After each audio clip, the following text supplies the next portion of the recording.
guys, and welcome back to my YouTube channel. I'm so excited today because of the reception you guys gave me on my last video. We have 100 subscribers now, and we had over 400 views on the last video, and I'm so excited. That's like the highest I've ever had, so I'm so excited. Thank you very much.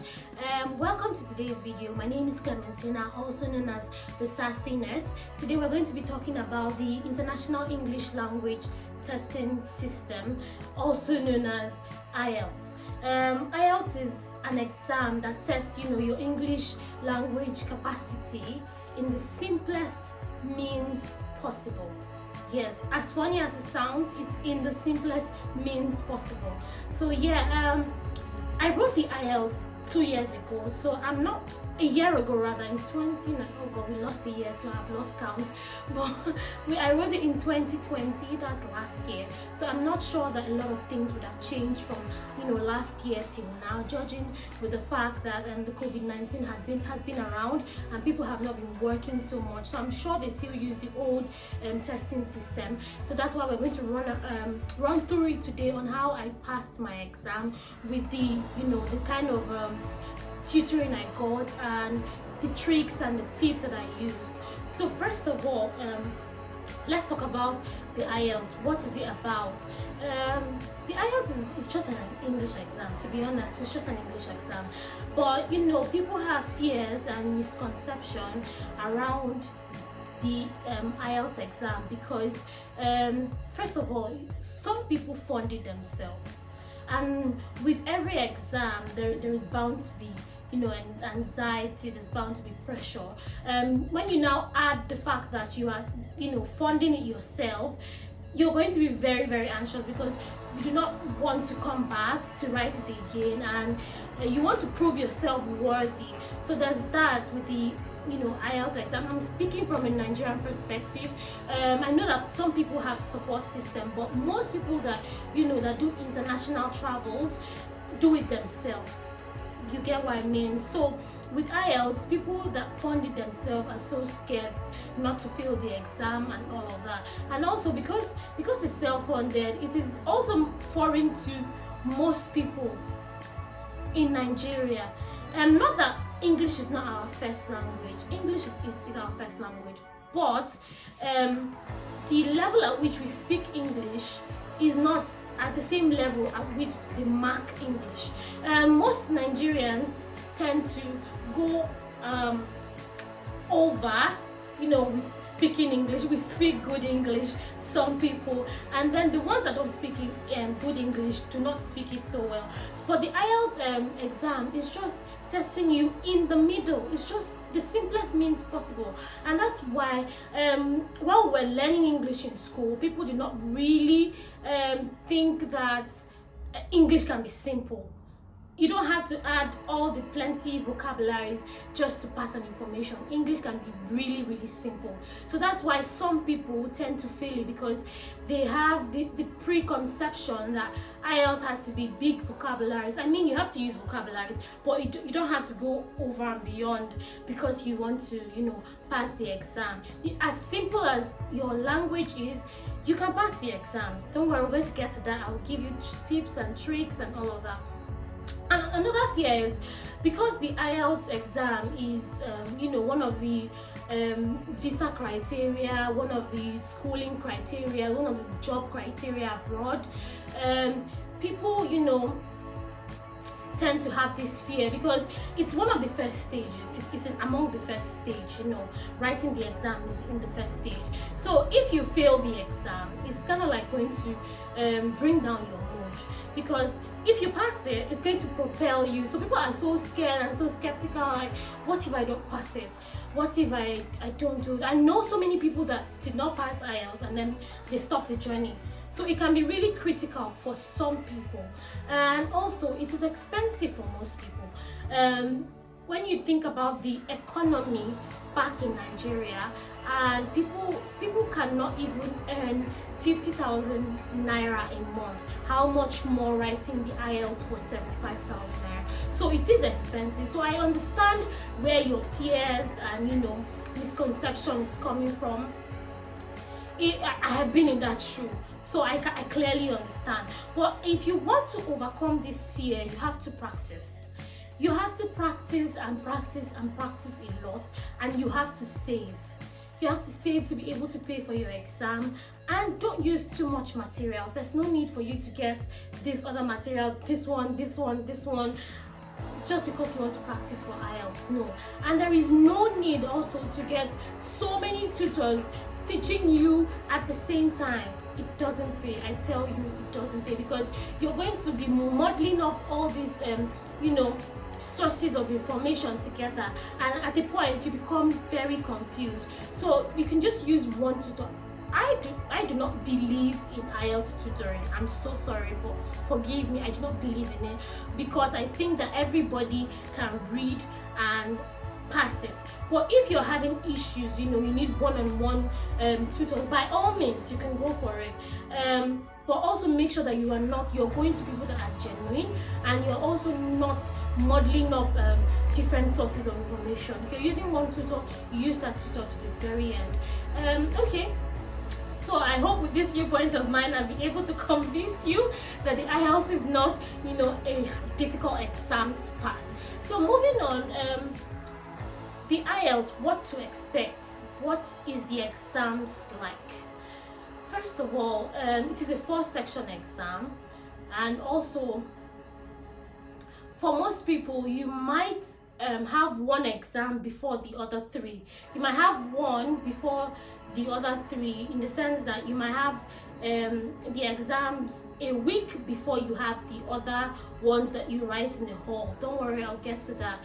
How I wrote my exams was that I did one exam first. So let's get to that. The IELTS consists of listening, reading, writing, and speaking. So those are the 4 sections in IELTS. Now, what my own exam took me was that I did the speaking a week before the other 3, but some people do it after. So it just depends on your schedule and depends on what they've fixed for you for your exams. But some people do it before, some people do it after, so it just depends. It's all one and the same thing. Let's go into sections. So first, you're going to, after the speaking, which I'm going to come back later for, you do the listening, the reading, and the writing in one hall. This is like in regular exam hall. There's nothing special about it. It's just because you're writing an exam. I'm sure if they did a wedding in that hall, you will not remember that you wrote an exam there. It's just a basic hall, and you have other people writing the exam. What I want to tell you is that IELTS is divided into 2 types rather. We have the general and we have the academic. Now the academic is for people that are wishing to work abroad. It depends on the criteria from your employer anyways, but it's majorly for people that are seeking employment abroad. And the general is for people that are furthering their education, mostly for education purposes. That's what I know. You could just Google up or search what the requirements for your school or your organization is before going to write the IELTS. Because if you write the academic when you need the general, it's not going to be accepted. So you need to know which exam you are writing for. Also, there is a high chance that the general is usually easier than the academic. I do not know much about the general because I wrote the academic, so we're going to be speaking mostly on the academic, but you can also use the principles that I'll talk about here today to also apply to the general. So moving on now to the IELTS academic, first you have the listening section. Now, the listening section is not difficult. I'm going to tell you that all sections are not difficult because I want to take out the fear from your body. But the listening section, in all honesty, is not difficult. The only problem is that they don't use people that speak our traditional English in Nigeria. What I mean by traditional English, we are very plain with our words. We don't add intonations and all. they use a British person. So it's going to be a British person that you're listening to. So that's why some people find it very difficult, to navigate through. But if you use the tips that I tell you here today, I'm telling you, I assure you that you're going to navigate through. So first of all, you have to pay attention when you're listening. You have to pay serious attention. While you're practicing, you use sources like BBC, short documentaries of British people. So you listen to them, listen to how they speak, listen to their intonation, so you know which is which when you've gone for the exam on the actual day. So you have to really pay attention, stay away from the noise, even when you're practicing. If you're at home practicing, make sure you lock the door, it's in a quiet place. You just do maybe listen to one or two documentaries and try to recap what you've listened to. Try to imagine that you have picked out the key words. Let's put it like that, the key words, yes. And also you have to practice. There's no magic in it. You have to really practice, because if you do not listen to them very well, there's no how you get what they're saying. And in the listening, it's really quick. It just goes on really quick. First, they will give you like a testing. Yes, you're gonna test it to see if your headset works, because you use a headset. If your headset works, if it doesn't work, you change it. You do a practice test on the exam day, not a test per se, but a practice listening to see that your headset works, and then you're ready to begin. Now, while you're at home, rid yourself of all distractions. There are some materials that come with IELTS speaking, past questions. There are materials that come with, sample listening materials and all of that. If you can practice with that, that would be very good. While you're trying to answer the question, make sure you spell correctly. If you have a bad handwriting, try to use capital letters. You can't go wrong with capital letters. Try to use capital letters all through. And while you're listening, the questions are going to come simultaneously. What I mean is, the first question will be there. If the question is, Obi is a boy, is he? It's going to be in the first paragraph of what you're listening to. So they won't bring Obi is a boy last when you listen to it first. No. So everything comes step by step by step by step. That's why I say it's really easy to pass if you're attentive and if you're listening properly. If you rid yourself of all distractions, if you rid yourself of all things that are bothering you on the exam day, it is really easy to pass, because it comes step by step. The answers to the question is in the what you're listening to step by step. It's in a documentary step by step. So yes, if you listen attentively, you're going to pick that out and answer your question. And use the exact words from the audio. There is no need for you to try to, how do I put this now? If they say a goat, let's use the word a goat. There is no need for you to say a she-goat in answering it. Just use what they say. A goat. Answer it in your answer booklet, goat. It's as simple as that. There's no need for you to add anything. Just give them the exact words that they've given you in what you're listening to. Yes. So moving on, we're going to move on to the reading section now. The reading section is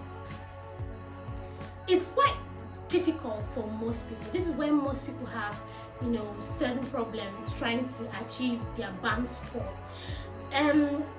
With the reading, all you have to do is concentrate.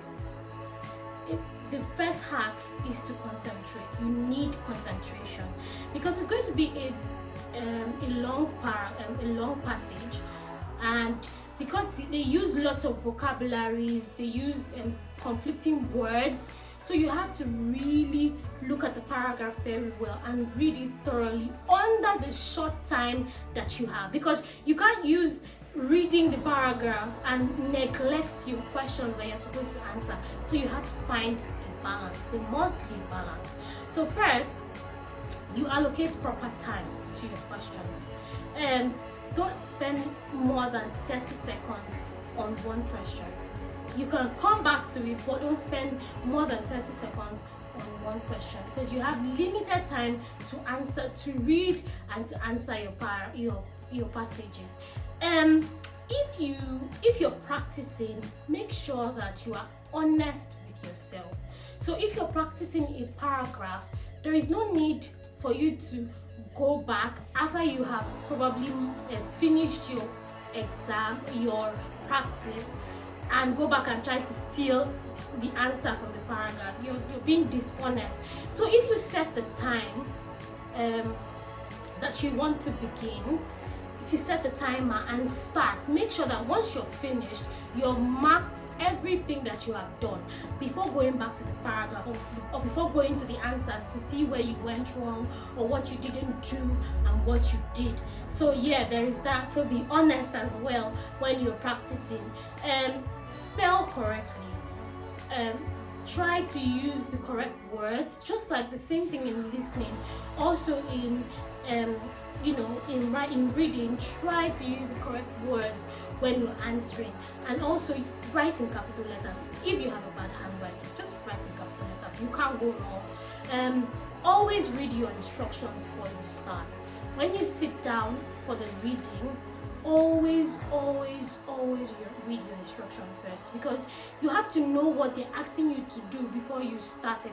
And each bulk of questions, I think they come in series of 5 for the reading. They have different instructions, so you have to really read it thoroughly to know what you're being asked of. And also, don't try to understand the passage.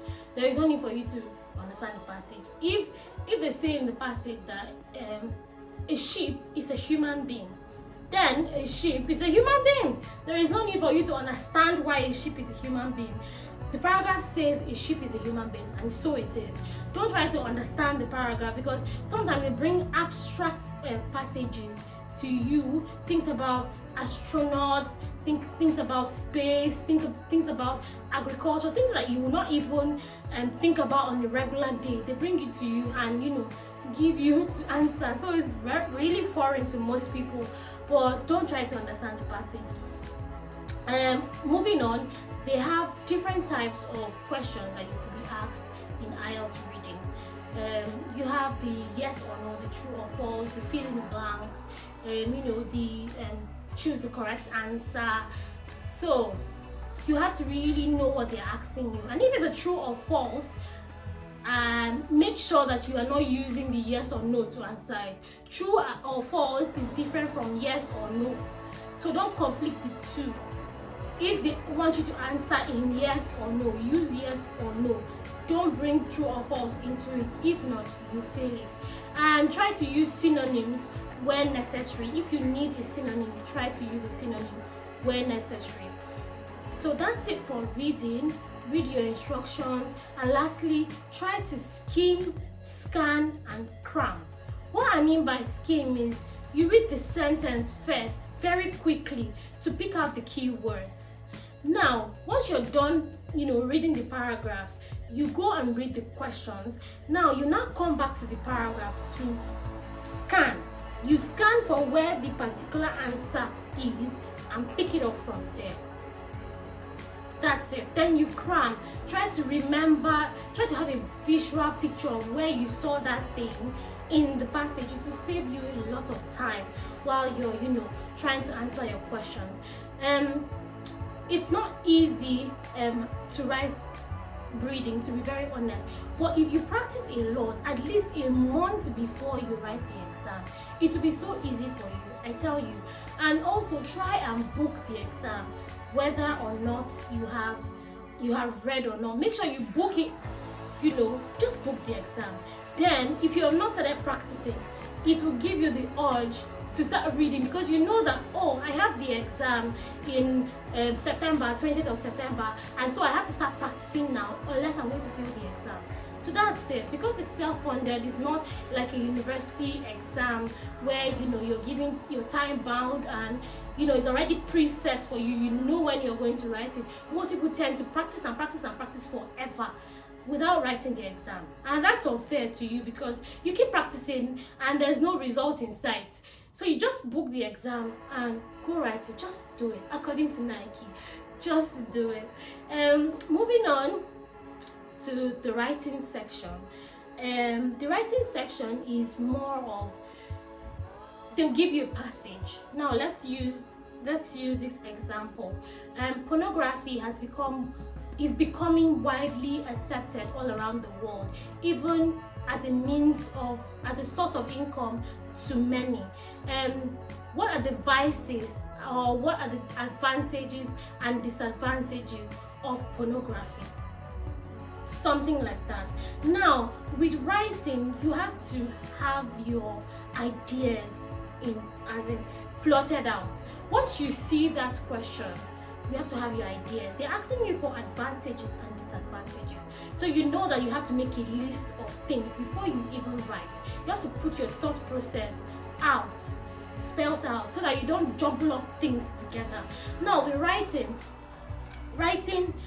they give, I think, 350 words. So you have to make sure that you meet the word count. How are you going to meet the word count? By dividing your essay into different paragraphs. That's it. So firstly, you do an introduction. You do an introduction to the paragraph to know what you to welcome the person into your paragraph. You don't have to make it boring. Make sure that your introduction is really catchy, because that is what is going to make or mar the whole essay. Make sure that it is catchy, and also put the essence, the purpose of you writing the essay. Obviously the essay says the advantages and disadvantages of pornography. So you make sure that the essence, that is the disadvantages and advantages of pornography, is in your introduction, so that they know what to expect from that paragraph. Now the first paragraph now should be your your first line of thought. Now they're asking for disadvantages and advantages. So your advantages will be the first, and then your disadvantages will be the next paragraph. So in the advantages, there are lots of advantages. I can't think of it right now because I don't know the advantages of pornography, but you put the advantages there first. Try to make a full paragraph of it. Make sure that you have cut your thoughts adequately, and also you have tried to relay your information very well. Then the next thing is for you to now do the disadvantages in the next paragraph. So that is 3 paragraphs now. The first one was introduction, the second one was your advantages, the next one was your disadvantages, and then the final one will be your summary. So that's exactly how to scale through the writing. Now the tips and tricks is that firstly, you have to, like I said, put your line of thoughts in place. Make sure that you have your line of thoughts. Not when you're writing, you're going over, turning around, because you do not have the grace to go back. Even if you cancel the paragraph, you're time bound.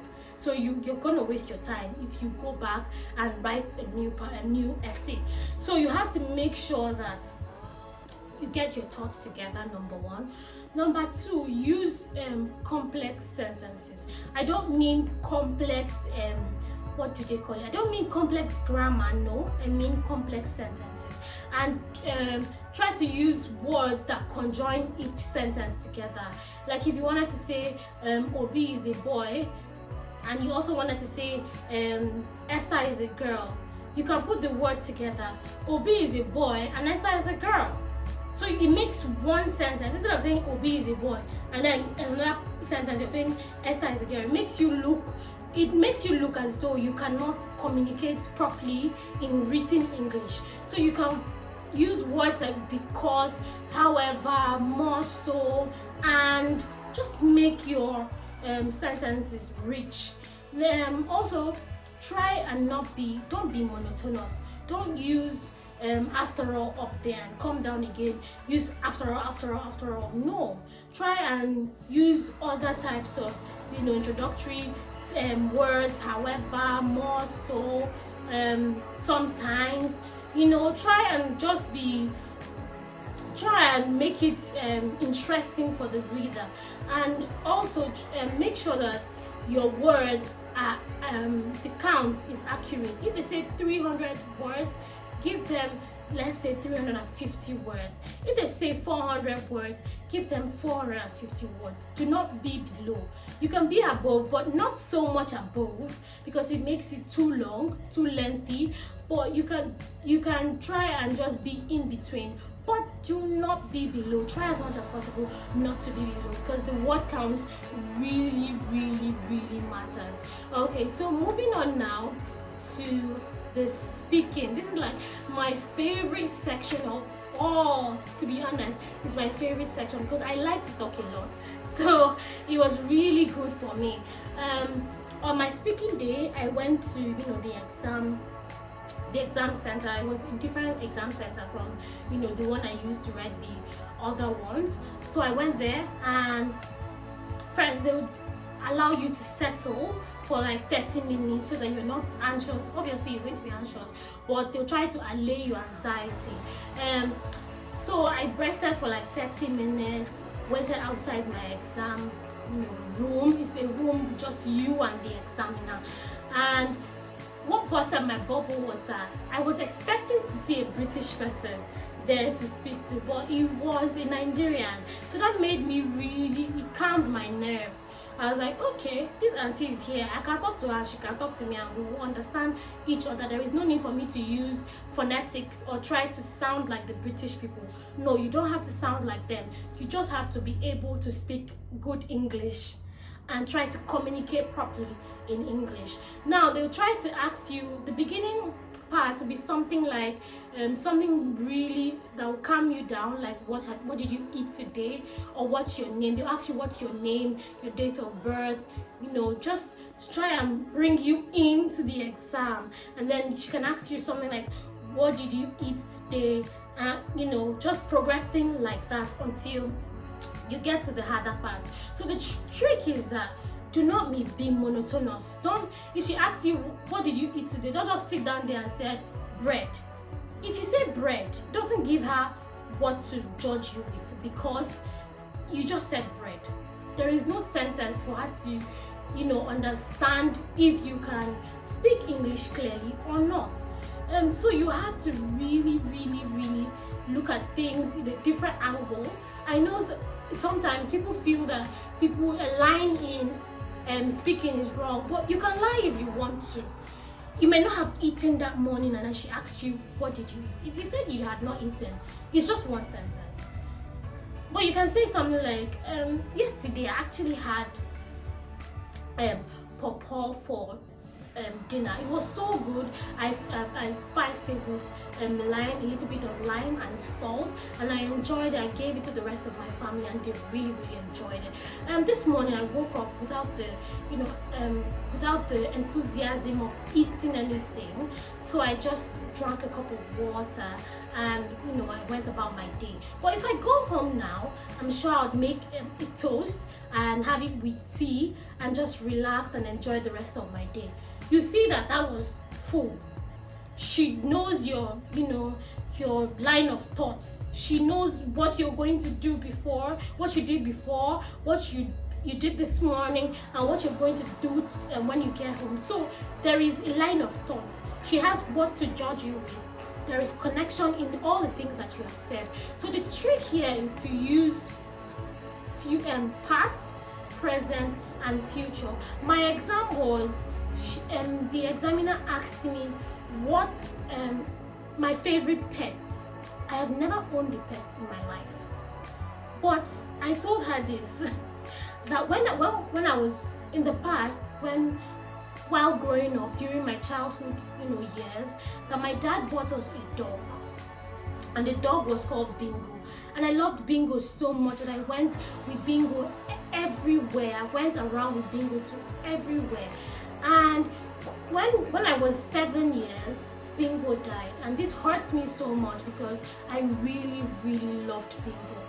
So it made me not to how did I put it now, sorry, it made me have a phobia for getting another pet because I felt that they just die quickly and I didn't want to go through the system of grieving again. But currently my auntie owns a dog. I have not well warmed up to the dog, but I think I'll try to warm up to the dog and see where that takes me. In the future, when I live on my own, I would like to, own a parrot or a dog, just something I can play around with and something I can love and nurture. That was it. Just one question, and I gave her, in fact, she knew about me, even though I was lying. She knew about me. I've never owned a dog. I don't know what a dog. I've never owned a dog before. But she knew about me just, from that lengthy conversation we had. So try as much as possible not to be monotonous. Try and use the past, the present, and the future to be able to accumulate words and make your thoughts very weighty. So that's it about the Ielts exam. To be honest, you don't need to be a professor in English before you're able to pass the Ielts very well and pass, with good grades. I am how do I put it now? I'm not marketing anybody. This is not a paid ad. But I think MOD Ielts is less strict than the British Council Ielts.